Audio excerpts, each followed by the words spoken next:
Hello, friends, and welcome back to another episode of the Juicebox Podcast.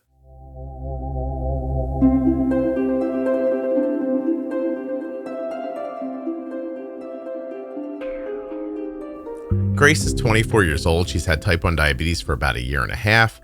Grace is a nurse. It's pretty cool. She wants to be a diabetes educator. We also talk about my experience in a movie theater seeing Wicked and people who were rude. Please don't forget that nothing you hear on the Juicebox Podcast should be considered advice, medical or otherwise. Always consult a physician before making any changes to your healthcare plan or becoming bold with insulin. AG1 is offering my listeners a free $76 gift when you sign up. You'll get a welcome kit, a bottle of D3K2, and 5 free travel packs in your first box. So make sure you check out drinkag1.com/juicebox to get this offer. Don't forget to save 40% off of your entire order at CozyEarth.com. All you have to do is use the offer code JUICEBOX at checkout. That's JUICEBOX at checkout to save 40% at CozyEarth.com. Are you an adult living with type 1 or the caregiver of someone who is and a U.S. resident? If you are, I'd love it if you would go to t1dexchange.org/juicebox and take the survey. When you complete that survey, your answers are used to move type 1 diabetes research of all kinds. So if you'd like to help with type 1 research, but don't have time to go to a doctor or an investigation, and you want to do something right there from your sofa, this is the way. t1dexchange.org/juicebox. It should not take you more than about 10 minutes. This episode of the Juicebox Podcast is sponsored by the Twiist AID System powered by Tide Pool that features the Twiist Loop algorithm, which you can target to a glucose level as low as 87. Learn more at twiist.com/juicebox. That's twist with 2 eyes.com/juicebox. Get precision insulin delivery with a target range that you choose at twiist.com/juicebox. That's TWIIST.com/juicebox. Today's episode of the Juicebox Podcast is sponsored by the Contour NextGen blood glucose meter. This is the meter that my daughter has on her person right now. It is incredibly accurate and waiting for you at contournext.com/juicebox. This episode of the Juicebox Podcast is sponsored by US Med. usmed.com/juicebox or call 888-721-1514. Get your supplies the same way we do from US Med. My name is Grace. I'm 24 years old. I was diagnosed with type 1 diabetes at 23, so about a year and a half ago. I'm a nurse. I've already had multiple nursing jobs, and I experienced all my symptoms when I was in orientation of my first nursing job. And now I've moved to a different state. I live on my own, and all of that is because of diabetes. And now, at this point in my career, I want to become a diabetes educator. Awesome. So I'm working towards that. Grace, we're going to ask you a bunch of questions now. Sounds good. So you were diagnosed about a year and a half ago, and Yes. you were like in nursing school. You had just gotten out of school. Like, where were you in that phase? It was interesting. So I had just graduated from nursing school like 6 months ago. But when I think back about my symptoms and everything, it all started the month that I graduated from school. Okay. So it was like graduated from college immediately. Something's not right. I'm sorry. This is going to feel like I'm jumping around a little bit, but how have you had multiple nursing jobs already? So yeah, this is an interesting story. So that first job where I was diagnosed and experiencing all my symptoms and everything, I ended up getting laid off, and I had not even finished my orientation yet because I was just not mentally in a place to be able to go to a hospital and take care of other people. You're a nurse. You need to be basically perfect in order to care for other people because there's lives at stake. And I was making little mistakes and stuff like that, which, yeah, I understand. But I was in the very beginning of everything. You were making mistakes because you were new, or do you think you were making mistakes because you had undiagnosed type 1 diabetes? I think it was because I had undiagnosed type 1 diabetes. My brain fog was insane. I needed water every 5 seconds. I was not able to think clearly and process what I needed to do for my job. And they just couldn't give me the time that I needed to be able to, get more experience and recover a little bit more. But yeah, I ended up getting laid off. Do you understand their position looking back? I do, but then I look at the job that I have now, and they're so supportive, and they were able to accommodate me in every single way that I've needed. Grace, I'm going to ask, like, in fairness, the people now know you have diabetes. Back then, yes, they just thought you were probably day drinking. No, I was diagnosed, given 3 weeks to recover, and then I came back to work. I see. Yeah. Okay, I'm sorry. Like, I thought they didn't realize. I thought it was before you knew you had diabetes. So you're newly diagnosed, not doing well, got the brain fog, and they just pull you into a room one day and go, hey, look, you're not cutting it. We're going to lay you off. Yeah. Oh. Basically. Your first job out of college? Yeah. Did you think you were doing a good job, or what was that time like for you? I thought under the circumstances, I was doing fine. I thought that based on everything, if I just had a little bit more time to kind of get mentally better, then I would have been okay. I could have done that job. Were your blood sugars bouncing at that point? Did you just not know what you were doing? Do you know what you're doing now?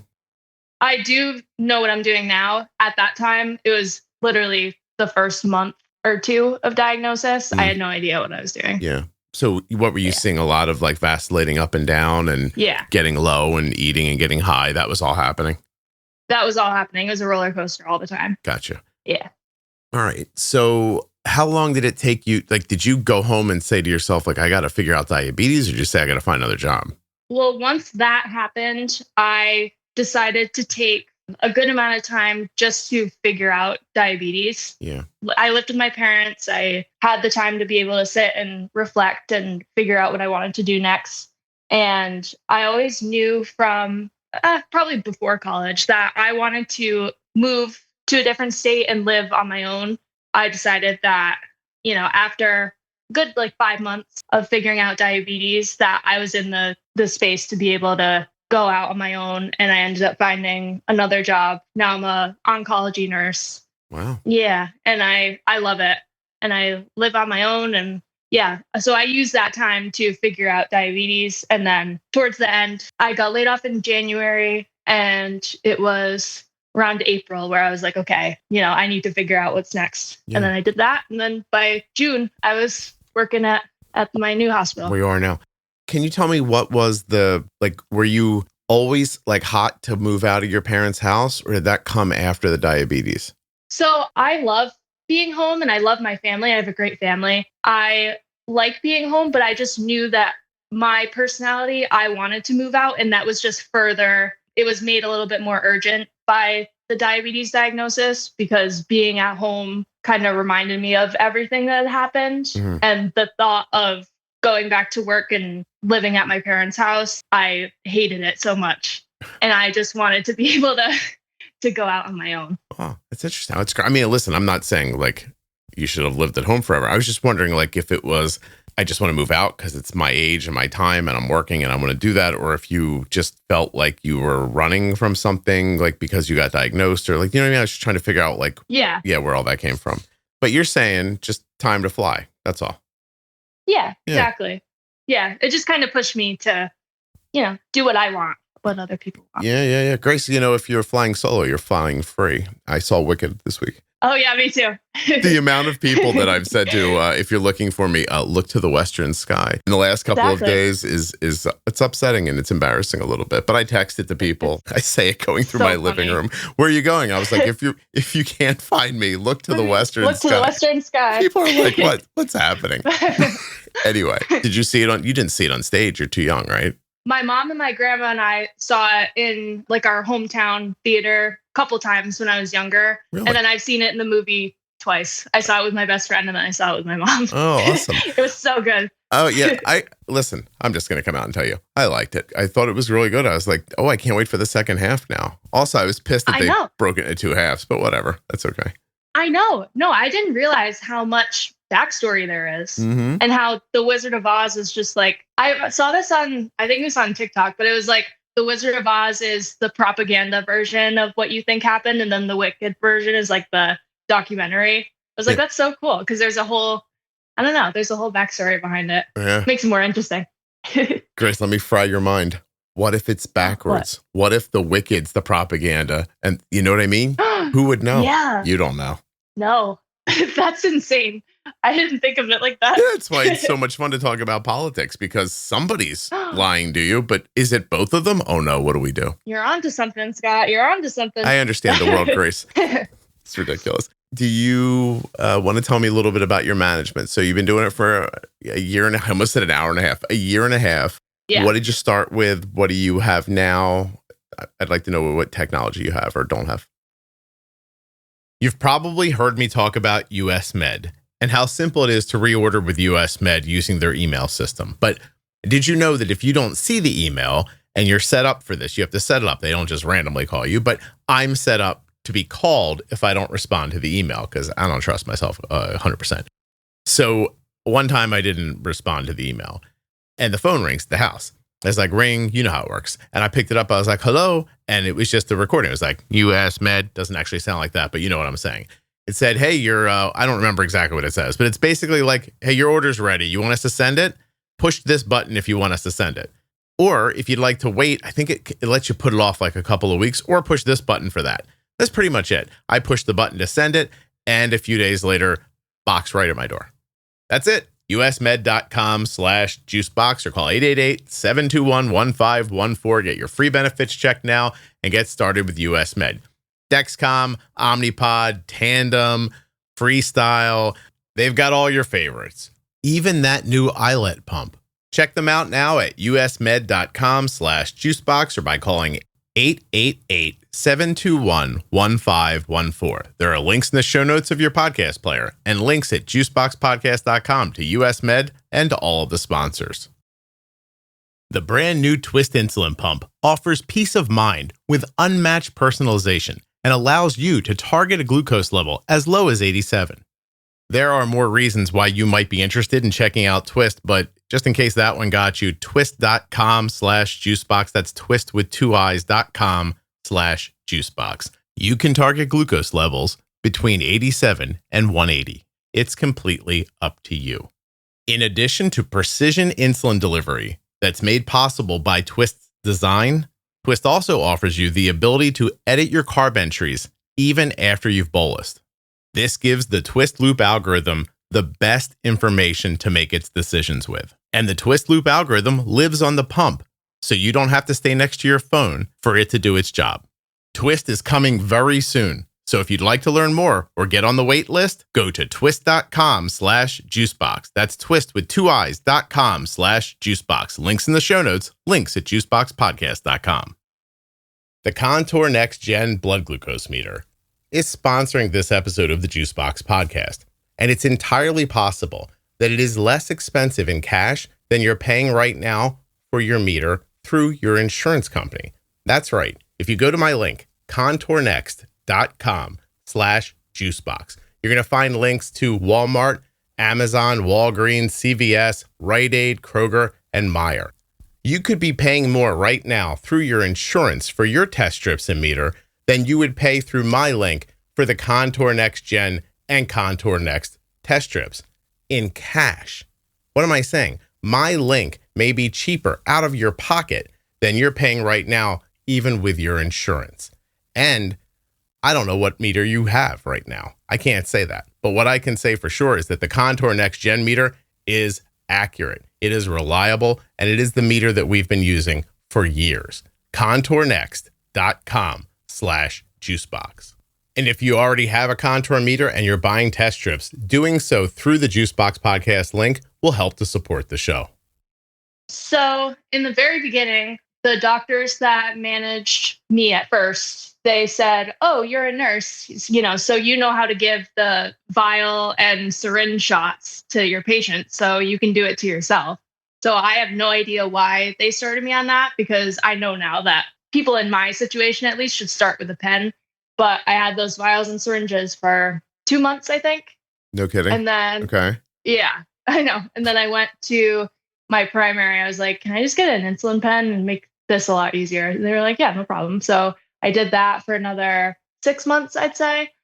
And I was very well controlled. I just went low kind of a lot.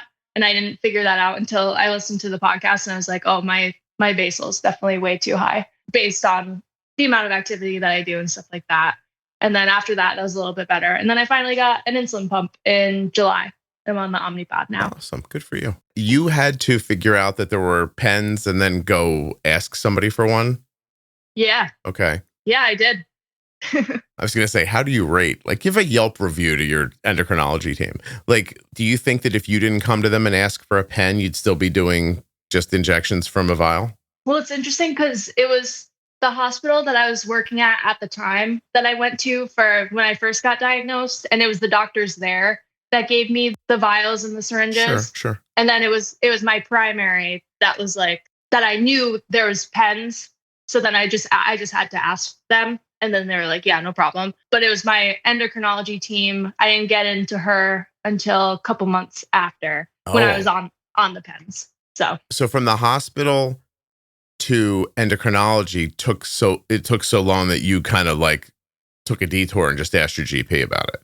Exactly. I see.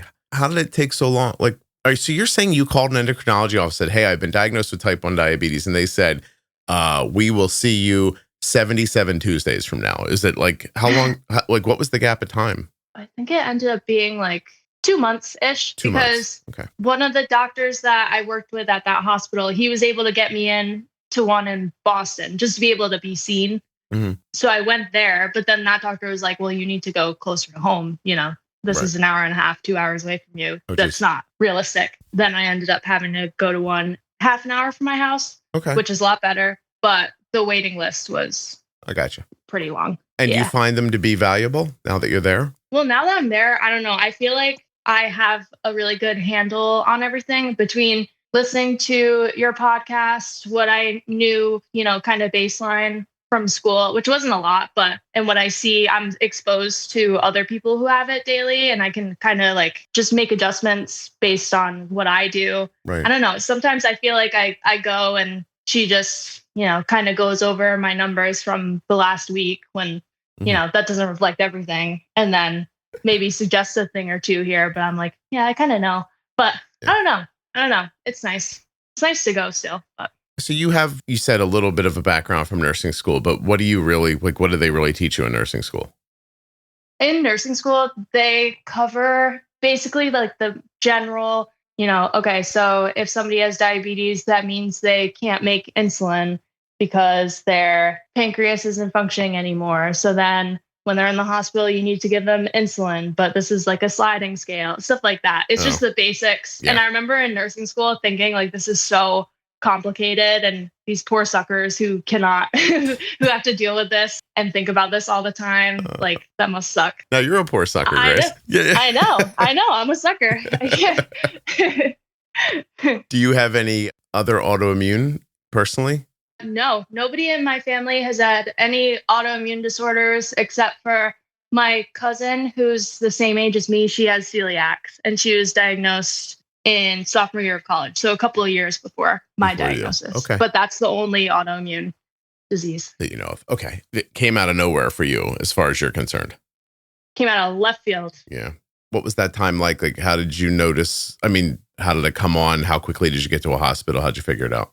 So it took me longer than it should have to get to a hospital. I started feeling my symptoms in like May or June. I was studying for my NCLEX. I noticed I was losing a little bit of weight, and I also was just very, very, very anxious all the time. Yeah.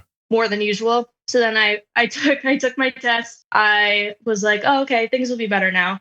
I put on my scrubs to go to work for the first time in August. They fit me perfectly in May. They were absolutely hanging off of me. Mm-hmm. I remember telling my mom, I was like, I need new scrubs. Like these, I've lost a lot of weight. She's like, no, you've just been stressed out and anxious. So you haven't been eating as much. It's fine. It'll go back to normal. I started working so tired. I was so tired throughout the day, probably because I was getting up 2 or 3 times a night to go to the bathroom. And then during the day when I was working, I couldn't go more than a couple minutes without having a drink of water. Yeah. I would bring my 40-ounce Stanley water bottle and a couple of extra, like just regular Poland Spring bottles.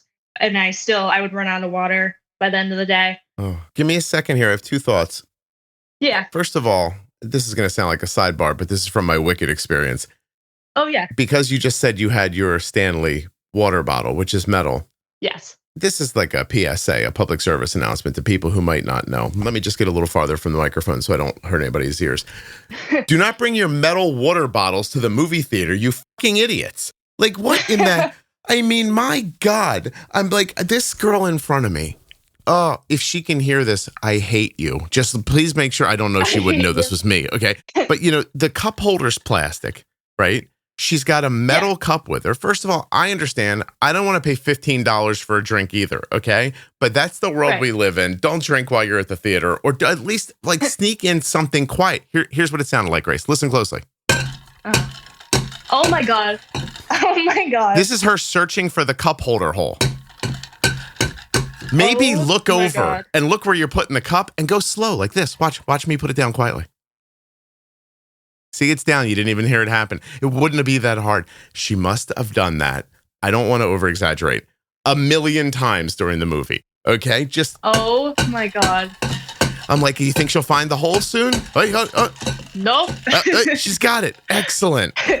Oh my God. God. That is so annoying. I'd be mad too. 3 of us. It costs $48 for 3 of us to go to a goddamn movie. And what I heard was that. Then, Grace, I'm going to out myself here. Okay. Then I swear to God, or whoever you're listening to, if you're listening, whoever you think like swearing to would be the biggest thing. Okay.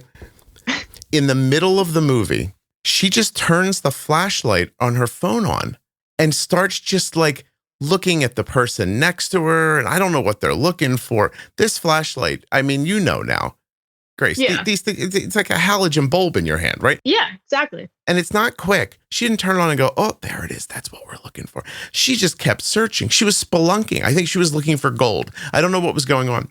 But after, oh my God. Oh, Grace. Now, it didn't stop. And so I leaned forward and I said, can you please turn the light off? And she turns back to me and says something unpleasant. And it started with F and it ended with U. I don't know if you can guess what she said. Now, we're in the dark. We're in the dark, Grace. I don't know who I'm talking to, okay? What I can tell you is I don't know who she is or the people she's with because they came into the movie 7 minutes after it began. And then, of course. So they came in the dark and they're doing the head shuffle because they can't just sit down. You know what I mean? Like, and then, here's the bag. These the Twizzlers. This is happening. I'm like, you have got to be fucking kidding me. But anyway, I don't know what she looks like. I can't gauge her age is what I'm telling you because they came in the dark. So when she said to me, fuck you, I said, now I'm an adult, Grace. You know, I'm in public. Yeah. I'm an adult. You know how I handled it, right? I said, exactly. Fuck you. And then I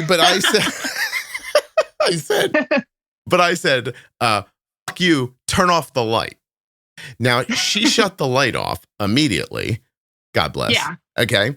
And then everyone in the theater, it was one of those theaters where everybody was a little chippy. You know what I mean? There's a little too much talking going on, a little too much. One guy, I wish I could properly explain to you how long it took him to open up his candy. But hold on a second. I got to leave this. I'll be right back. Hold on.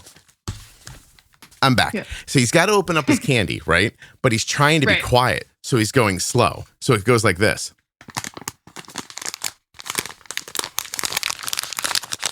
Oh my God. Just rip it. I would be like, oh my God. Just rip the bag open. You're killing me. That's what I was thinking, right? This is just happening. It's like a Band-Aid. It's just rip it off. Happening. It won't stop. And very loud. I'm not doing it justice right now. Okay. And it won't stop. And I start leaning forward and Arden's hand comes over and she puts her hand on my leg. And I was like, okay, I must be acting like I'm going to say something to the bag person. I wasn't going to say anything to the bag person. I was just watching him. I was watching him as a grown adult not understand that a little bit of fast noise would have been better than a lot of really slow noise. So anyway. I know. These people. I know COVID ruined movies and that we're trying to get it back and that there's probably like a half a generation of people who don't understand. But I don't know how much common sense it takes to realize that you're pissed about how much you spent to get here. So am I. Shut the fuck up. I know. You got to make it a good experience for everybody involved if there's that much money at stake. It just needs to go seamlessly based on the amount of money that you spend. Maybe I'm crazy, but making a bunch of noise, banging a metal cup around, and shining a flashlight don't seem to be like difficult things not to do in a movie theater. No? No. Okay. Anyway. Movie theater etiquette. Well, so anyway, after fuck you, turn off the light, everybody calmed down. And I was like, I fixed the theater. There you go. You gotta scare them. That's the best way. Grace, I got to tell you, I don't know where you grew up, but I'm older than you, obviously, by a lot. What kept me from doing the wrong thing for a very long time in my young life was I was afraid someone was going to hit me. So, there you go. Hey, I don't know. That is not how I grew up, but it works. I know it works. Grace is like, I've seen it work on television. I've seen MMA. I know a lot of things. Exactly. I've seen it all. I don't think we should have to threaten people, but I do want to point out that she said, fuck you first. And there's more I could say, but I don't think you should start yelling F you in a dark theater at a person gig. You don't know who I am. Like, do you know what I mean? Right. That's very much jumping the gun. Usually you start off with a little like, all right, no problem. Or like, you just go from there, not an immediate you. And what if I was like, I know I've just heard the story. Now I hear it's possible I don't sound rational to everybody. Like, what if I was not a rational person? Or what if I was a violent person? Like, I don't know. Like, you just don't start yelling. Like, I don't know what's wrong with you guys out there now. Okay. But like, you don't know who you're talking to. No. That's why whenever I drive, I never have road rage because I am so afraid that if I like look at somebody and flip them off, then they're just going to whip out a gun and shoot me. Grace, you're a smart person. That's exactly how it is. Yeah. Did you see the court case that just ended between the YouTuber and the guy that shot him? I did not. Okay. So a young YouTuber who I don't know, I haven't seen one of his videos. Okay. Maybe he's out there trying to save the world. I couldn't possibly tell you. But he's running at this guy in public who doesn't know him, holding his phone up in his face and saying crazy shit. And the guy kind of backs away from him. He tries to move away from him. The YouTuber keeps coming at him with his like, yuck, look how fun this is style of being an asshole. And the guy pulls out what looks to me to be a .38 snub nose and shoots him. Yeah. And I have to admit, and you can all judge me if you want, I was like, I'm all right with that. And now he doesn't kill him, which was nice. I'm glad the guy's not dead for just being dumb and making a YouTube video. That's good. He gets shot. The thing goes to court. Because the guy shot him. And the jury found the guy with the gun not guilty of anything. Wow. And I'm going to tell you again, and you can all judge me one way or the other if you want. I thought, good. And that was it. Yeah. I don't think you should be shooting. He was provoked. And he tried at first to just back away. No, I get it. Like, I don't know. I get it. I think this is a generational thing is what I'm getting at here. I sound like an old person yelling to get off my lawn, but I'm just saying that like, you can't just run up to people. Like, you don't know who that guy is. You know what I mean? Exactly. Or what his problems are, or if he's got a gun in his pocket. Very easy. By the way, it was just a gun in like his like sweatshirt pocket. I was like, who carries their gun in a sweatshirt pocket? Anyway, not the point. All right, Grace, let's get back to your diabetes. I'm sorry, but please be quiet in movies for God's sakes. Just go in the theater. I know, there's movie etiquette. Sit down. People knew. Yeah. And look forward. Exactly. And if you got to sneeze, that's fine. I'm not an ogre. But if you're going to sneeze 50 times, get up and leave the theater and go sneeze outside. And then come back. Yeah. It's not hard. Yeah. And if you want to talk to somebody, whisper, but actually whisper. People don't know how to whisper. I got to tell you that. Can I do one more story from a theater? Yes. So it's me and Kelly and Arden in a movie. And in front of us, a woman and her kids next to her. The kid's 8, 9 years old. I don't know. About that age. The boy is doing the like bouncy thing with his chair, like bounce, bounce, bounce when they sit down. I go, okay, he's a little kid. He's excited. He's coming to the movie. It's fine. Bounce, bounce, bounce. Bouncing doesn't stop. The movie starts. Bouncing doesn't stop. Now I'm looking at the woman and I'm like, you're going to stop this, right? Like, because he's next to her going back and forth too. She's got to be out of her mind, you would think. Yeah. Movie starts. This does not stop. It is not stopping. Now the kid is seated. His seat is kind of split between Kelly's and Arden's. So Kelly and Arden are basically sitting more in front of him. I'm to the left of him. I'm a good parent and a nice person. And I don't want my wife and my kids to deal with this through the whole movie. And I'm also like, yes, I yelled fuck you at the other girl, but like, it's a little kid. Like, you know what I mean? Like, what am I going to do? Right. Like, yeah, right. Exactly. So I scooch my butt forward in my seat and I reach out and very slowly with my right foot, I take control of his seat and I stop him from bouncing. Now he's a little kid. He doesn't know it's happening to him. Mhm. So I get him stopped and I wait. And then I start taking my foot off of it. And I realize that if I take my pressure off of his seat, he starts to bounce again. And I'm like, oh my God. Oh my So God. I'm watching the entire movie, my right leg stretched out with my foot on his seat. He doesn't know what's happening. I want to be clear. His just like, once the seat won't bounce anymore, he just stops bouncing. And like a half an hour into it, Arden just leans over to me and she very quietly, she goes, do you want me to take over for a while? I know. I was going to say, that's a great leg workout for you. And I was like, sure. So it was like we were in a movie, like in a capsule, like switching a part out, but when Right. Indiana Jones had to take the monkey skull, like it was like that, right? And like so, Yeah. So Arden slides her foot on, and I'm like, you have to put a little bit of pressure, not too much. I'm whispering to her, if you push too much, he'll push forward. You don't want that. You just want to stop him from bouncing. And we traded back and forth a number of times during the theater to stop the kid from bouncing. And he never bounced That is once. so funny. The movie ended. That is so funny. We took our foot off his seat, and it just started again. He just started bouncing again. It was awesome. Oh my God. Anyway. And the mom was just clueless. Oh, yeah. No, she never once parented that kid through anything that happened in that movie. Oh my God. Grace, if you were bouncing in your seat in the theater, do you think your mom would say something to you? My dad definitely would. Yeah. What do you think he would say? He would like whisper to stop because I was being annoying and annoying everybody else around me. Exactly. I'd Stop be like, being annoying. it would scare me. I'd be like, okay. Yeah, exactly. And then I'd stop. Now, there's people right now, they're like, oh, the kid probably had ADD. He can't help it. Okay, God bless. Right. Don't go to the movie. Exactly. Don't sit in front of me. And like, how do you not see?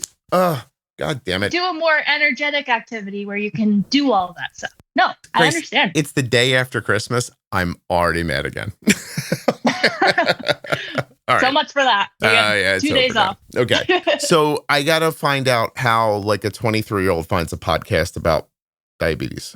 When I contacted you, that was the most uncertain and like alone that I felt, I would say. And I was just reaching out for any kind of support, any other people who knew about what I was going through. Right. I knew that there were other diabetes podcasts and, out there. And I just found you on Spotify and I sent some episodes to my mom. She listens to you too. Oh, hey, Mom. And yeah, that's pretty much it. I was just out really looking for support.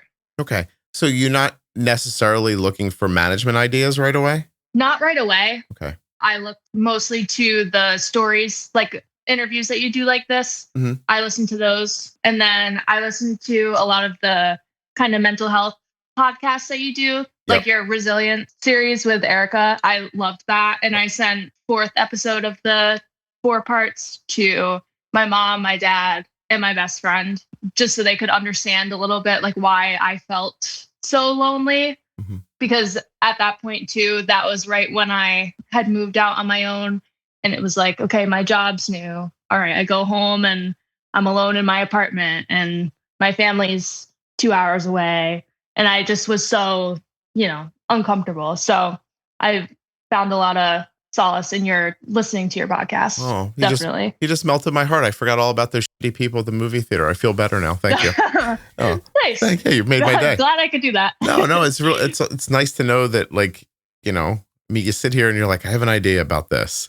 And then you're like, and I harangue Erica into helping me. And I'm like, do you want to do this with me? And she's like, yeah. So we start doing it. And, you put it all together and it goes off to an editor and it comes back and it sits in a pile and then it goes up. And I know it sounds strange maybe, but I don't ever think about the part where it's going to get to somebody.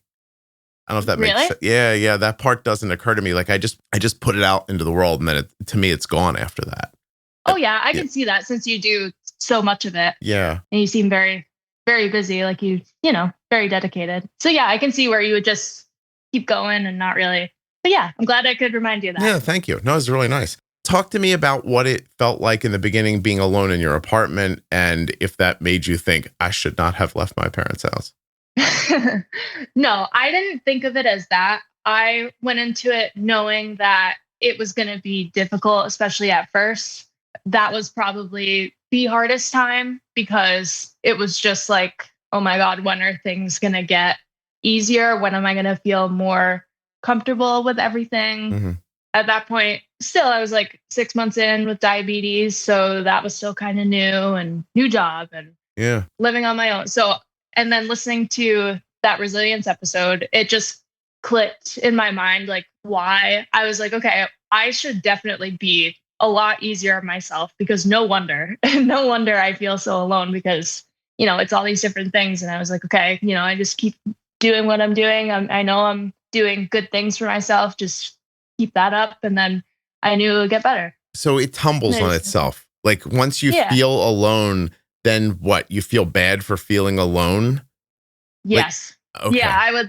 I'd be like, well, no, I'm not alone. I have a wonderful family and, I have a best friend who I call all the time. And, I have people here and I have this new job and I should be proud of myself, but I felt alone. Yeah. It was just like a whole, I felt bad. I don't deserve to feel bad because I have good support. Mm-hmm. Now you feel bad for feeling bad and you're feeling bad for not appreciating the people in your life. That's what it feels like.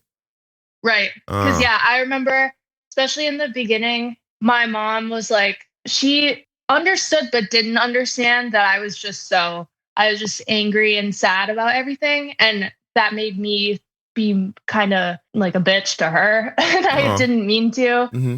And it was entirely because of how I felt. And she was like, oh, remember when you used to like me? I was like, Mom, I'm just sad. Like, I'm just so sad. And I'm not me right now. Like, it's not, I know you're here, but it's not anything that you're doing. It's not anything that you're doing. Like all the different transitions in life are so difficult because just as you get accustomed to one thing or one way or how a person is, then forces that have nothing to do with you impact their lives. They start to morph and change, which, it's funny because when you step back, you say, oh, this is awesome. That's growing. Yeah.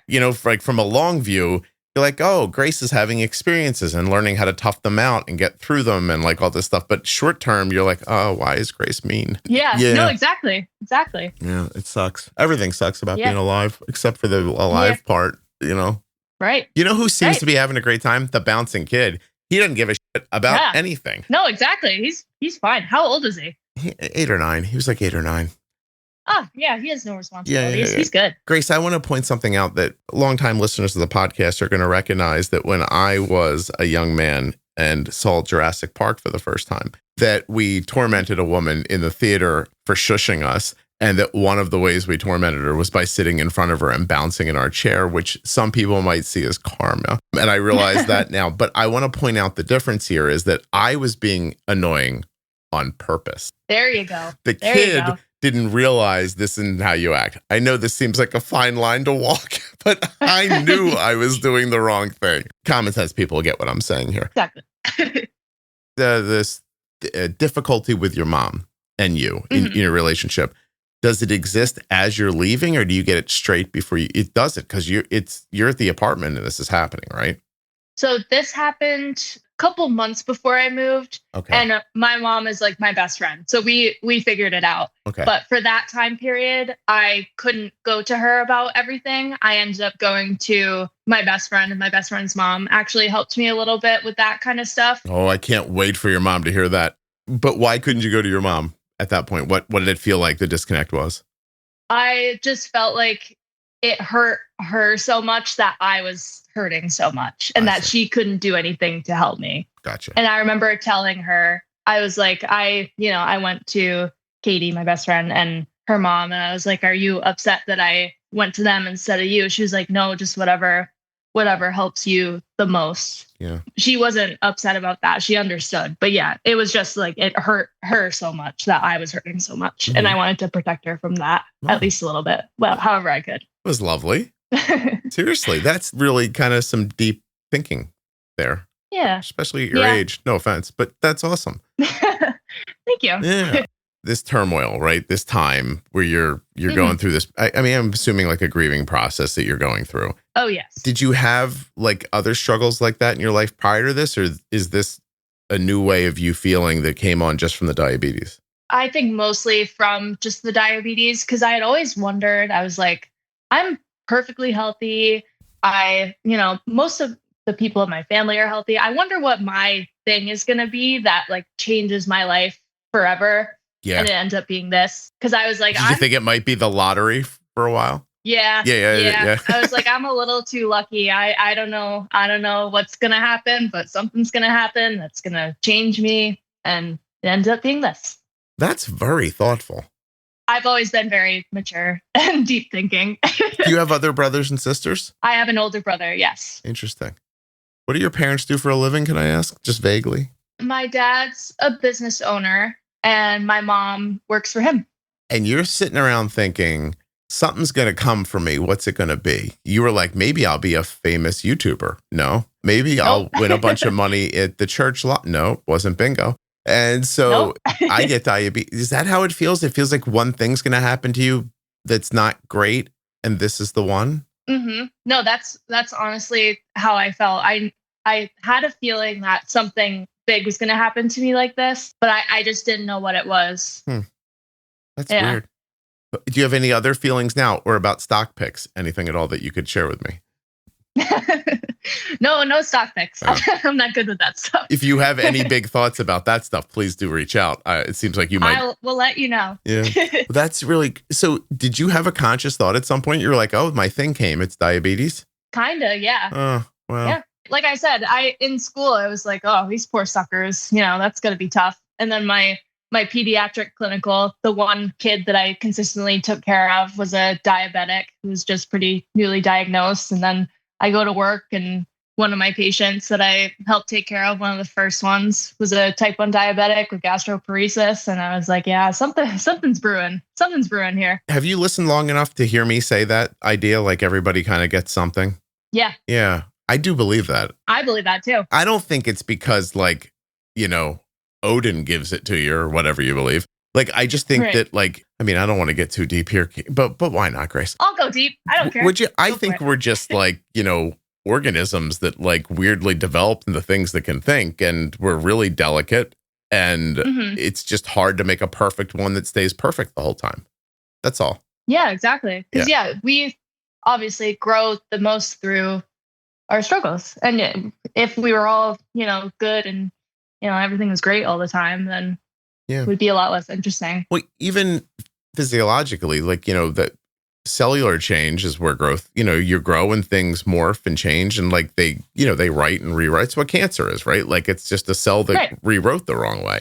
And so, stuff goes wrong. And then there's outside influences and, from everything. Like, there's stuff you put in your body, there's stuff you breathe in, there's, stuff you eat, there's all that stuff changes things little bits at a time, and stuff goes wrong. I'm not saying you did something that gave yourself diabetes, but no, but there's things you can control. Definitely. There's a lot of things that you can control. And then there's just some things that you can't. Yeah. And you have to just take what you get and keep going. And even the stuff you can control, there's an argument for how much you can control it. Exactly. When you hear people say things like, you should eat better. I'm like, well, sure. But what if I don't have access to that food? Yeah, exactly. What if I grew up in a way where people just didn't ever feed that to me? And now my palate, change it. Okay, great. You change your thing that's wrong with you. You know what I mean? Right.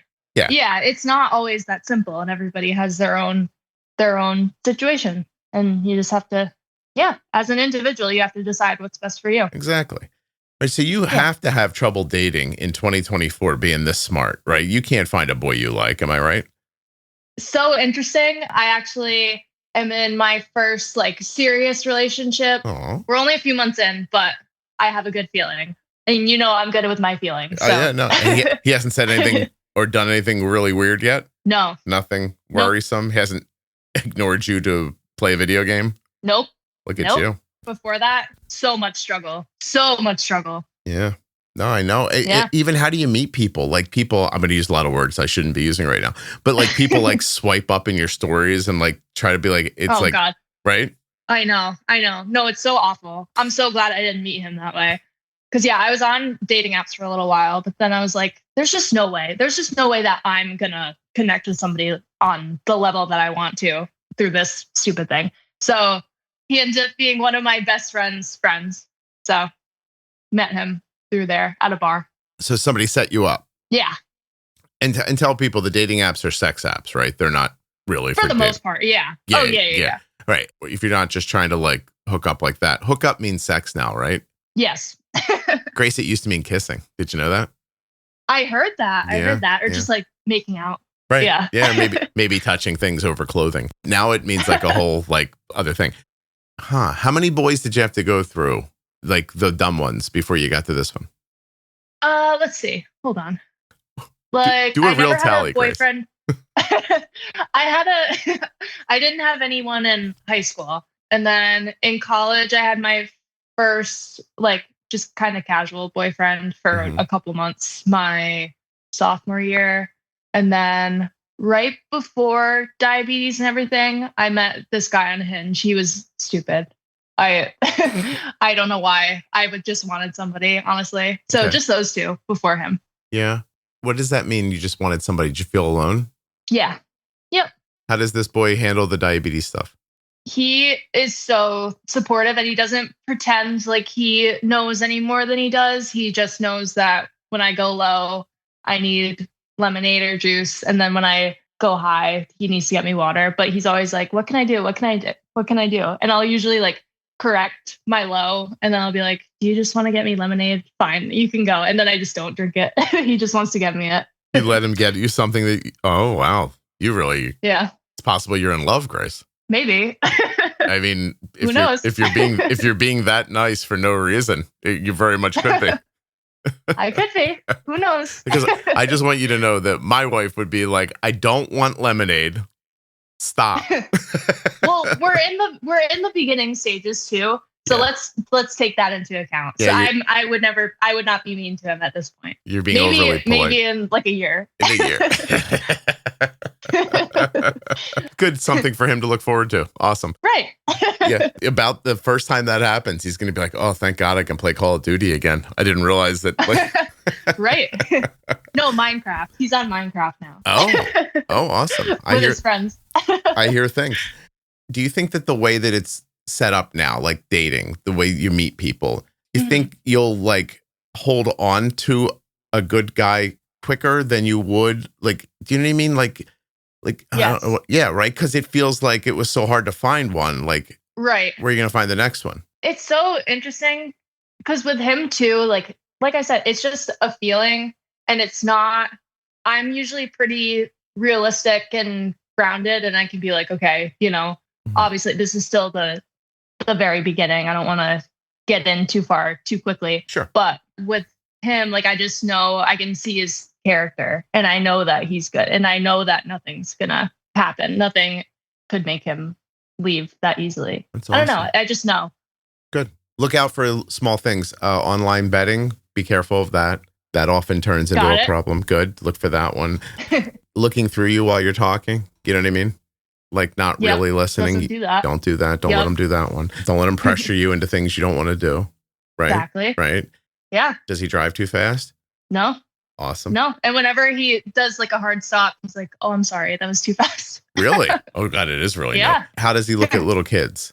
On our first date, he pointed out a little kid to me and then made faces at him. So God. He's good. Oh, Grace. Okay. Yeah, you have no chance. This will probably end with a marriage. I know. Yeah. Okay. I know. I got it. I know, right? No. Okay. Well, just make sure, like, keep checking him with somebody else, not your mom who thinks you should be with Prince Andrew or whatever. I don't know. Is that a good person? Exactly. It's possible that's not a good person. Hey, did you hear that? I heard I don't follow this at all, but I think the redheaded Prince guy and the girl from that USA TV show might be having problems.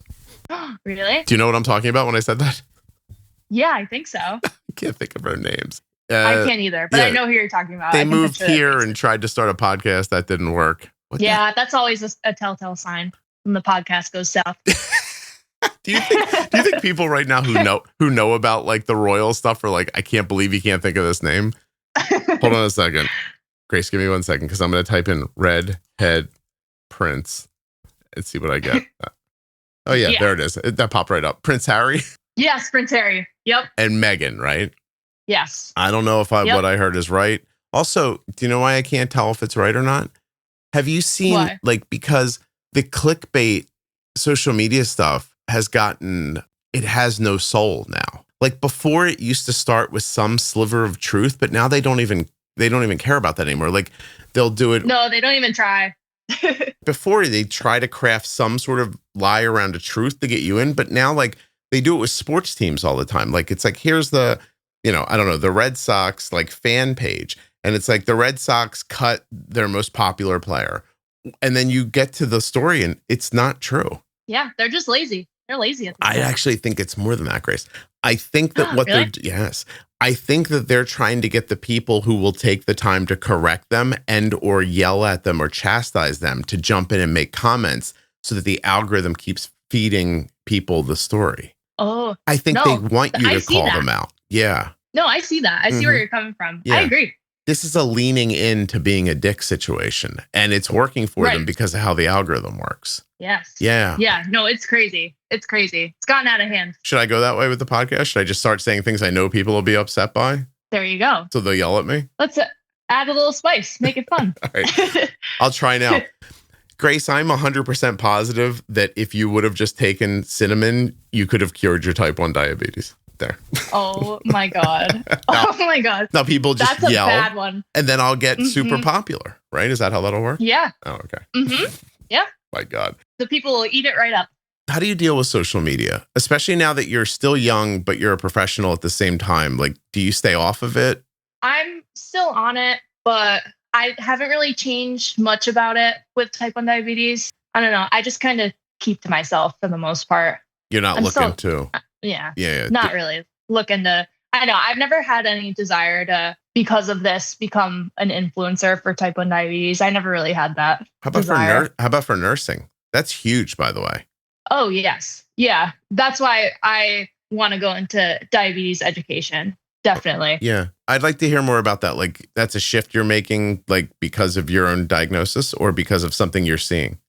I honestly was pretty disappointed with the amount of knowledge that healthcare workers have about diabetes for how prevalent it is in that setting. So I take every opportunity I can to teach my coworkers whenever they have a patient with it. Because I was talking to my charge nurse one day and we were trying to figure out the insulin drip protocol. Yeah. And I ended up teaching her a couple things about it that she had absolutely no idea. And then I was like, well, wait, I could do this to so many more people. I could reach so many more people if I was a diabetes educator. Yeah. So I kind of put that together. And now I'm working on getting my 150 hours in before I can take my test to get certified. And then hopefully in like a year, I'll be able to do that. But yeah, it's huge. It's huge to be able to have that. It takes 150 hours to be eligible for the test? Yes. Oh. Yep. Of management education. Oh. So they should let me take the test. I don't want to be a diabetes educator, but I would like to take the test. I know. I'd like to take the test now just to see how much I know just from having it. Well, that's what I meant. Yeah, I don't want to be a diabetes educator, or do I think I should be? I'm just saying, like, I wonder how easy the test is I guess what I was wondering. Because that would... I know, me too. You know what I mean? Because maybe that's why people run into so many people who are like, my diabetes educator doesn't seem to know what they're talking about. Like, is it... Yeah. Oh, that's true. Is the barrier of entry not what it should be? And maybe that's on purpose. Like, maybe we don't have enough and you're trying to get people in there and hope they learn on the job, or I don't know, but I'd be interested. If I equate it to nursing school, so nursing school is basically set up so that we can pass the NCLEX.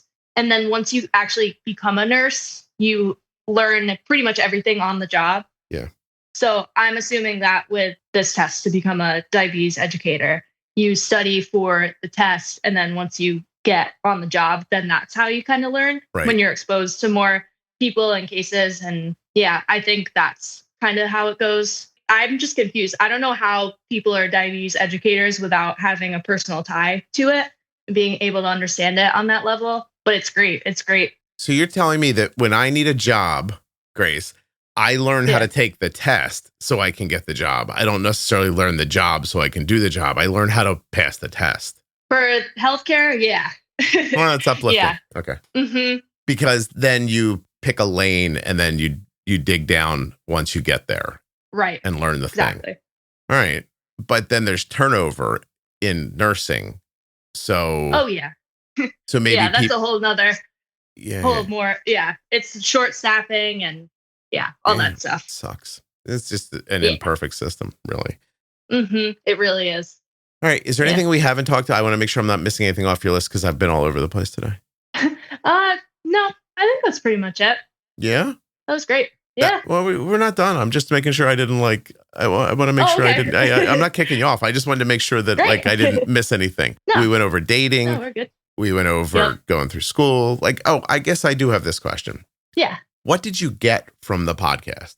So if you start in a place where you're, having, psychological struggles, right? You're trying to get through this diagnosis. You get to a point where you can't really look your mom in the face because you feel like you're letting her down because you're not doing well. And, you're off, by the way, it's crazy. You figured all this out. You're off figuring out all this stuff. But when you intersect the podcast, you first feel like you're not alone, I'm assuming. But then how does it grow from there? How does it turn into stability and, you understanding diabetes and all the other things that you have now? From the podcast, from the time that I listened to it, like you said, I felt less alone. And then the information that you gave in the way that you presented it was in a way that it had never been explained to me before. And it's in a way that is so much more useful in daily life that I can pick from it and take what I need. So I was basically able to, through your different episodes, like the Pro Tip series and the ones about mental health, stuff like that, I was able to just kind of take those pieces and fill in what I still hadn't figured out. And that turned into just easier management and more compassion on myself for when things did not go the way that I thought they would go. So I was able to just kind of pick different pieces that I needed from you, and then it just kind of helped fill in the blanks. That's awesome. Oh, I'm so glad. Yeah. Can I be petty for a second? Would you mind? Yes. Do you ever get petty? Oh yeah. Time to time. I'm not going to be able to find the review where the person, all right, I'm not going to find it, but there's a review of the podcast somewhere where a person says, I'm done. By the way, if you make content online, eventually somebody's like, I'm done with this. It happens all the time. Oh yeah. Yeah. But this person was done with me because now Scott's pretending to be a mental health something. Now, first of all, I'm not pretending to be anything. I'm me. No. Okay. Yeah. And then here are the ways I think about these things. You do whatever you want with that. But the same content that made someone go, this guy's not a therapist, he's pretending he's a therapist. By the way, I'm not pretending I'm a therapist. I'm talking to a therapist and I'm telling you how I'm intersecting with what she's saying to me. But that's fine. That person, that same content that they were like, helped you. Right. Yeah. That's so wonderful. Because I was having this thought this morning. It's the end of the year, Grace, right? I've been doing this for a decade. I've been making this podcast for a decade. So every year, there's this giant whiteboard in the corner of my room with just stuff scribbled all over it of ideas that I have for the podcast and things that I think, will make it interesting, things I think will make it helpful for people, things I think will keep it alive, all this stuff. You have no idea. It probably, to somebody who doesn't do this, it probably sounds ridiculous. But trust me, if I put most of you in charge of an already popular podcast, you'd run it into the ground in 3 months. It's such a big, I'm not saying I'm special. I'm saying there's a big picture and then there's a big picture. And you kind of have to have your head wrapped around all of it at the same time and then make good decisions along the way and actually pick things that people go when he first said they were going to make I Don't Understand episodes, I thought that was stupid, but they're not. He said there's going to be a 4-part series on resilience. What does he know about resilience? That kind of thing. Yeah. So I'm looking at my board here and I know what I want to do in 2025. I've been not stuck. This is kind of my time off this week, right? So I'm just not intersecting with the podcast much for the last couple of days because of Christmas. And I just kind of put it aside for a little while just to relax. But now I'm back. I got in the shower this morning and I was like, it's the day after Christmas. And I'm already thinking about how do I make content in November next year that, No, it's true. Yeah, just to hear you talk about it. And then I can kind of remember that's one of the reviews that sticks with me this year is that this person was like, ew, stop this. And you're like, oh, you know what really helped me? That resilience series.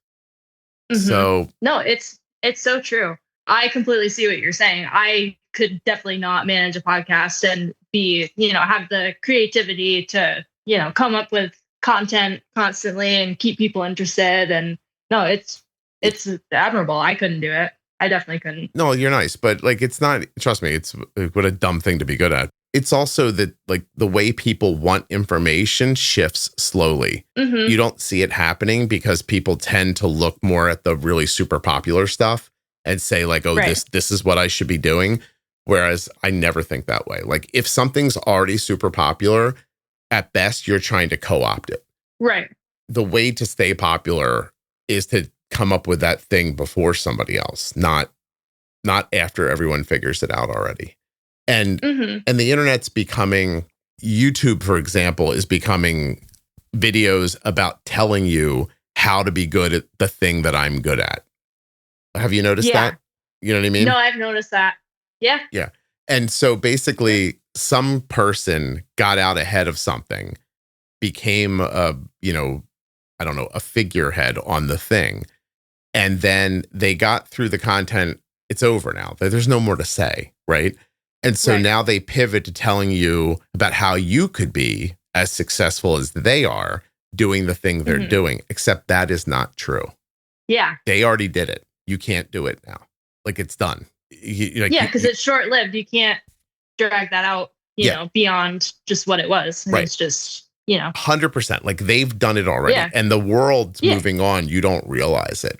So whereas I think a lot of people make the mistake, if they are going to put something on the internet, they make the mistake of trying to see what's popular to see if they can mimic it. In my head, I'm 24 months ahead of here trying to figure out what's going to be popular. Mm-hmm. And then putting out content and then waiting to see like, oh, what did people intersect with? Well, what did they not? And then, having to ignore the noise of the people who just want to be upset or, Right. Yeah. Because, you have to look in the long-term picture, like you said, like the big picture, but then the bigger picture. Yeah. You need to have some longevity in what you're talking about. And you got to guess right once in a while and get lucky sometimes and, right. all that other stuff. Yeah, just go with it. But anyway, that really, the reason I brought all that up, the people who don't like me are right now like, oh, good, an example of Scott being great. I'm saying that I think you have to think about life that way. Yes. The diabetes is so easy to get super focused on about what's happening right now. And what is somebody telling me is the right thing to do? Like, I don't think that matters as much as you figuring out what's right for you and figuring out your path to it that works. And even if somebody else says that's not right, if it's right for you, it's perfect. That's where a lot changed for me, because me before this, I mean, I'm still a people pleaser to an extent, but I really just wanted to do things to make other people happy and what other people saw me as and fit into that. But it truly was this diagnosis that helped me kind of be more aware of what I want and not let those other things kind of dictate what I did. So I agree. And then I was able to actually see like what I thought would be best for me in the long term and was able to kind of block, other people out. And I had never been able to do that before until my diagnosis. That's awesome. That's really great. I'm happy for you. Yeah. Yeah. Thank you. Yeah. So you're an oncology nurse right now, but you're going to get your hours to try to take the test to be a diabetes educator. You're going to try to be a CDCES. Is that right? Yeah. CDCES. Yeah. It's so long.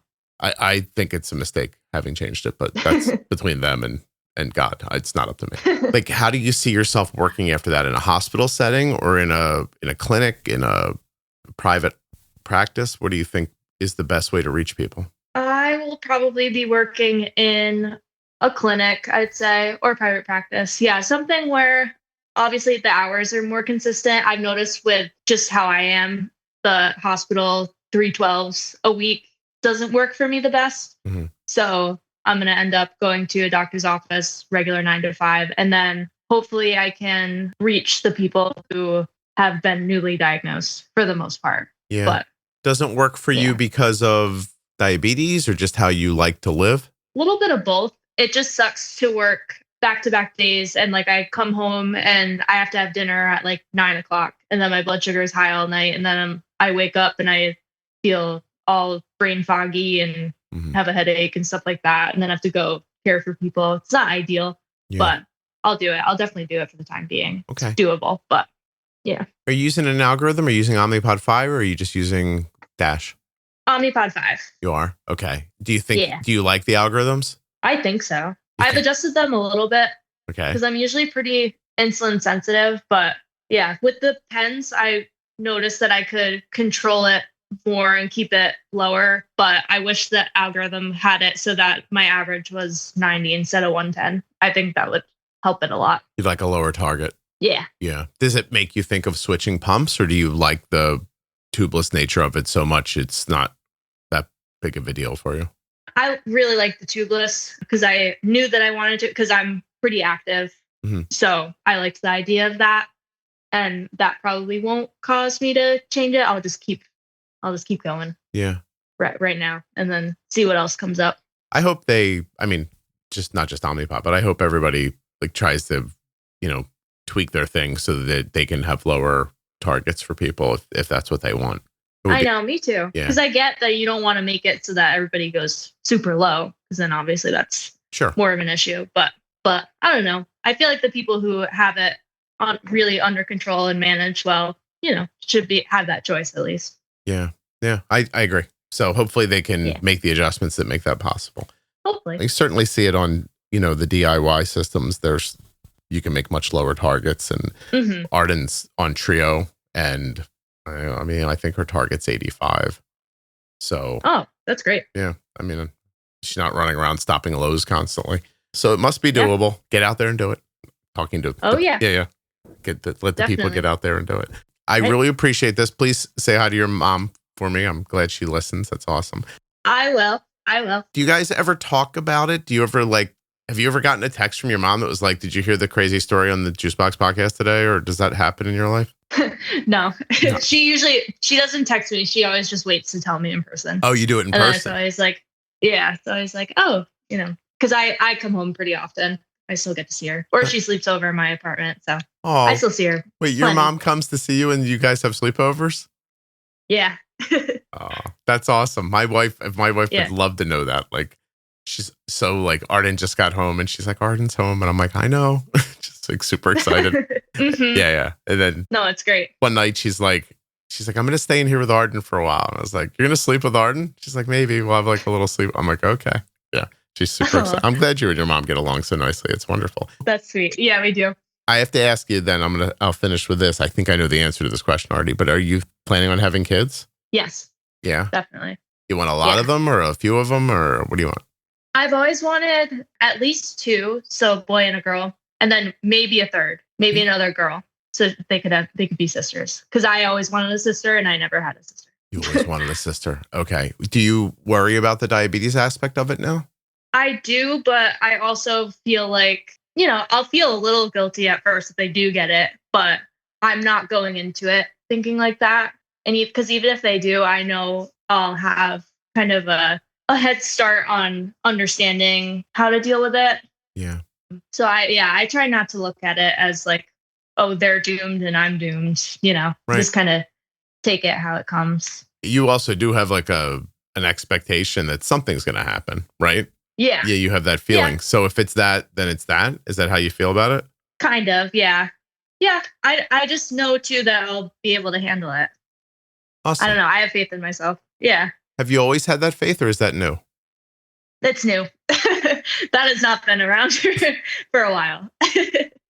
Up until this past year. And diabetes brought you that faith in yourself? Oh, yeah. That's great. And compassion for myself.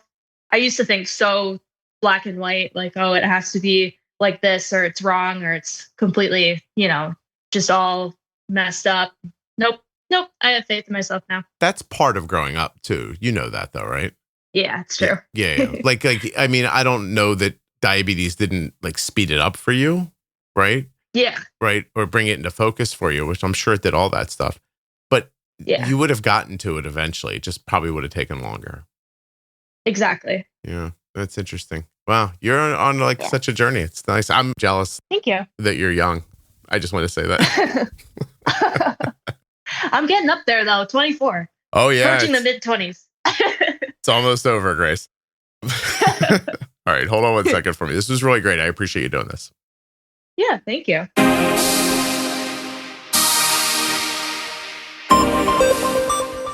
Having an easy-to-use and accurate blood glucose meter is just one click away. ContourNext.com/Grace. Juicebox. That's right, today's episode is sponsored by the Contour NextGen blood glucose meter. The conversation you just enjoyed was brought to you by US Med. usmed.com/juicebox or call 888-721-1514. Get started today and get your supplies from US Med. The episode you just enjoyed was sponsored by the Twiist AID System powered by Tidepool. If you want a commercially available insulin pump with Twiist Lube that offers unmatched personalization and precision for peace of mind, you want Twiist. Twiist.com/juicebox. Hey, thanks for listening all the way to the end. I really appreciate your loyalty and listenership. Thank you so much for listening. I'll be back very soon with another episode of the Juicebox Podcast. If you or a loved one was just diagnosed with type 1 diabetes and you're looking for some fresh perspective, the Bold Beginnings series from the Juicebox Podcast is a terrific place to start. That series is with myself and Jenny Smith. Jenny is a CDCES, a registered dietitian, and a type 1 for over 35 years. And in the Bold Beginnings series, Jenny and I are going to answer the questions that most people have after a type 1 diabetes diagnosis. The series begins at episode 698 in your podcast player, or you can go to juiceboxpodcast.com and click on Bold Beginnings in the menu. Hey, what's up, everybody? If you've noticed that the podcast sounds better and you're thinking like, how does that happen? What you're hearing is Rob at Wrong Way Recording doing his magic to these files. So if you want him to do his magic to you, wrongwayrecording.com. You got a podcast? You want somebody to edit it? You want Rob.